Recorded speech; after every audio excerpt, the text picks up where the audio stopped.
C'est pourquoi, mon frère, dans ta vie, tais-toi devant ces choses.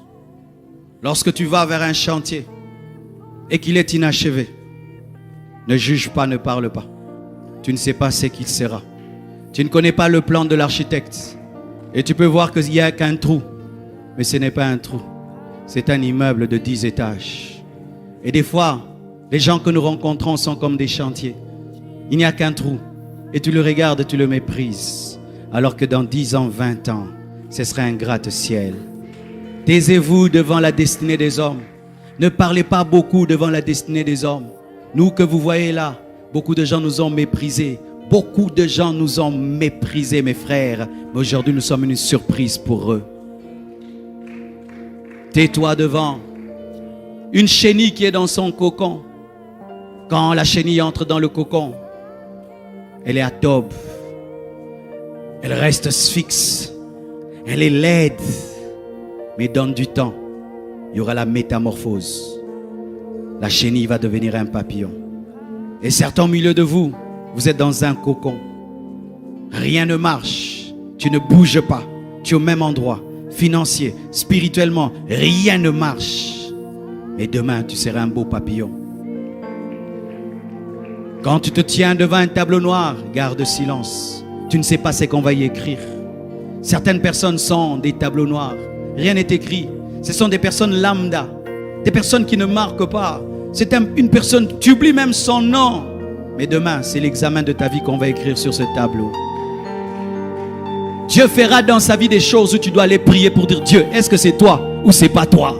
Il y a des niveaux où Dieu commence à agir dans ta vie. Même les chrétiens commencent à prier. Est-ce que c'est Dieu ou c'est la magie? C'est un examen que Dieu donne.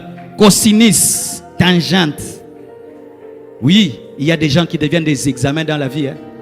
Imagine que l'un de nos frères ici seulement, il reçoit une onction. Dans tous les deux, il part, il ressuscite les morts.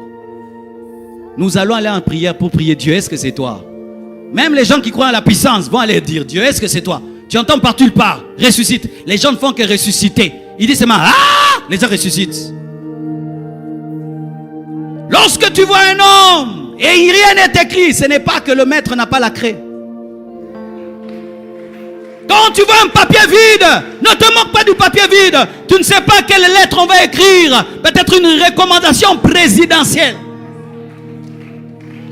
Arrêtez de mépriser les hommes. Arrêtez de mépriser les hommes. Ne méprisez jamais un homme. Même les païens disent des fois à leurs filles: on ne se moque pas d'un homme. Même les païens disent ça. On ne se moque pas d'un homme. Parce qu'un homme aujourd'hui, il peut marcher avec des babouches, mais demain il devient ministre. C'est pourquoi même sœur, quand tu dis d'un homme qui veut t'épouser, ne l'insulte pas. On ne dit pas non à un homme en l'insultant. Dis seulement non. Ne dis pas: regarde-toi, regarde-moi, regarde-toi. Arrêtez ces regarde-toi, regarde-moi. Il va te doubler un jour dans la pluie. Je sais ce que j'ai dit, hein. Je connais une fille il y a longtemps.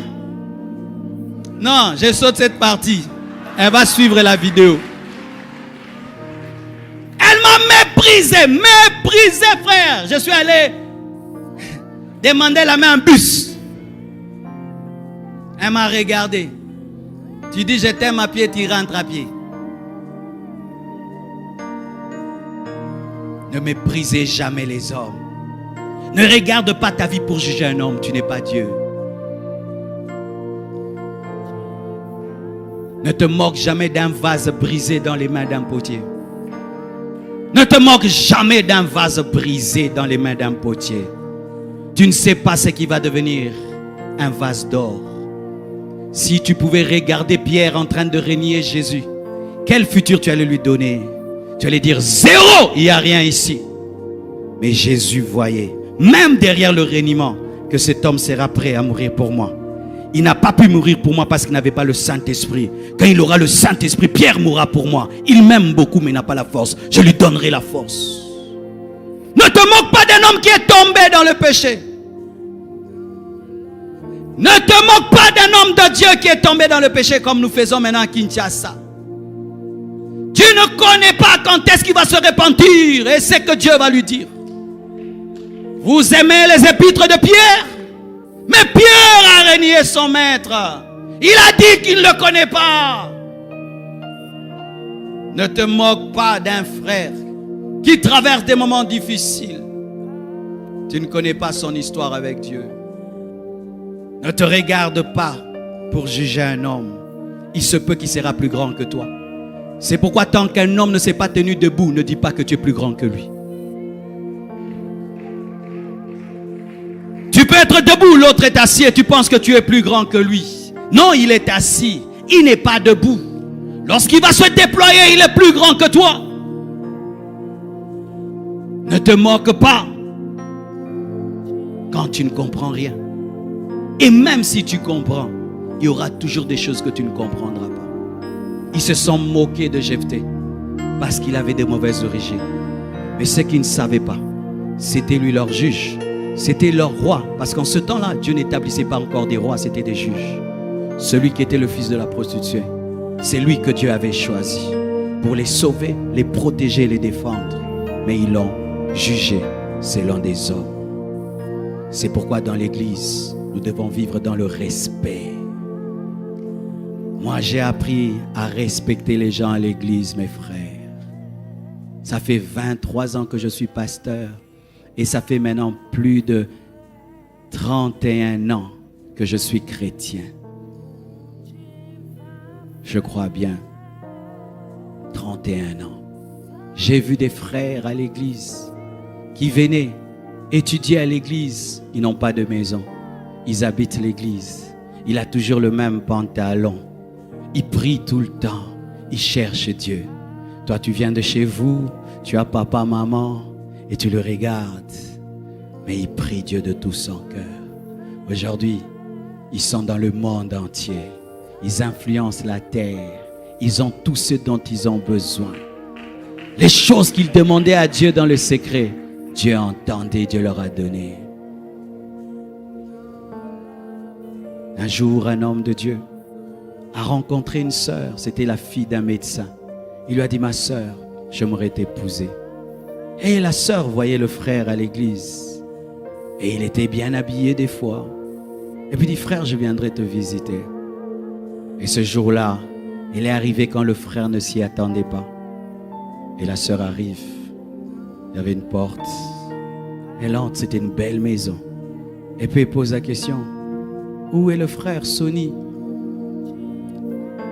Elle dit, frère Sonny, il est derrière. Elle était déjà étonnée qu'on ne dise pas qu'il est dans la grande maison. Frère Sonny habitait dans cette grande parcelle, mais dans la petite guérite. Et elle va. Elle trouve le frère Sonny qui dormait sur un lit dont lui-même avait le secret. Tu connais ces lits là, il faut que tu t'assieds avec expérience et sagesse. Et lui, il était malade. Et trouve le frère Sonny là.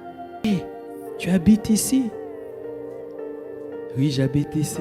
Ah, Seigneur. Elle a dit n'importe quoi. Si la situation d'un frère est misérable, ne crache pas dessus. Tu peux te retirer seulement, mais ne crache pas dessus. Elle a jugé ce frère en fonction de son présent. Et lui a dit, mais Dieu, un jour changera ma vie. Ah, excuse-moi. Elle est partie. Et puis elle a épousé un médecin. Vous voyez, les médecins des fois sont non payés. Et ils grèvent. On bouffe leur argent. Et lui, il est devenu rockman.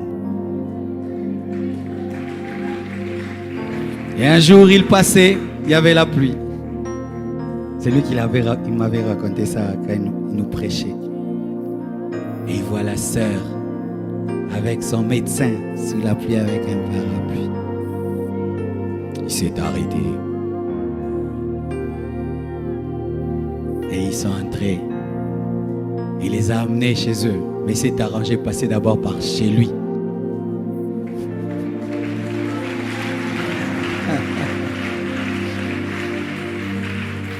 pour qu'il puisse sécher. Et le monsieur était loin. Et la fille est venue et lui a dit, je comprends le verset qui dit que tu perdras par ta faute ton propre héritage. Elle a dit ça. C'est pas que j'encourage les frères, t'as rien, tu cherches une femme. Non, ne changez pas mon message. Ne changez pas. Lui, il avait un ministère déjà.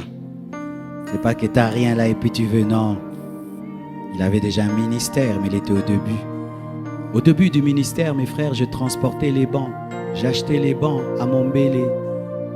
Dans la boue, j'allais au marché acheter une chaise en plastique. J'habitais des maisons dans lesquelles il pleuvait, dans lesquelles il y avait des gros rats. Je restais devant un arrêt de bus jusqu'à 23 heures pour trouver un taxi. Nous serons à 2 devant. Certains, en voyant ça, m'ont méprisé. Mais d'autres ont vu qui je serais. Ne vous moquez jamais d'un homme. Jamais d'un homme. Parce que là où tu es, pour toi, c'est le top. Mais l'autre va commencer là où il est ton top et va dépasser ça. Chaque homme est un point d'interrogation. Chaque homme est un mystère. Et quand tu sais ça, tu respectes les hommes. Dans ce pays, il y avait les mouvanciers. Il n'y a plus les mouvanciers.